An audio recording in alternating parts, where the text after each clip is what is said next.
கேஷுவாலிட்டிக்கு கூட்டிட்டு போயிடலாம். அதெல்லாம் ஒண்ணு வேண்டாம். முகத்துல கொஞ்சம் தண்ணியை தள்ளி. யாரா இருந்தாலும் இந்த சூழ்நிலையில மயங்கி தான் விழுவாங்க. இவங்க எந்த ஏரியால தங்கி இருக்காங்க? அந்த சாட்டலைட் பக்கத்துல. அங்கதான் இவங்க தங்கி இருக்காங்கன்னு சொல்ல முடியாது.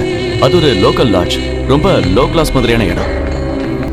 திவாகர், இவங்கள பத்தி அந்த ஏரியால யார்கிட்ட கேட்கலாம்? எனக்கு தெரிஞ்சு இவங்க 2 பேருக்கும் இந்த ஊர்ல ஃப்ரெண்ட்ஸோ ரிலேட்டிவ்ஸா இருக்கிற மாதிரி தெரியல. அது மட்டும் இல்ல, ஒருவேளை அப்படி யாராவது இருந்திருந்தாங்கன்னா டிவி நியூஸை பார்த்து நேரம் வந்திருப்பாங்கல்ல. அம்மாடி, எழுந்திரிமா.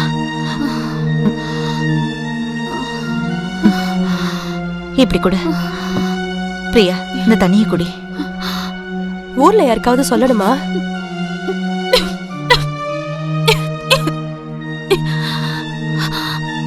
ஊர்ல சொல்ற மாதிரி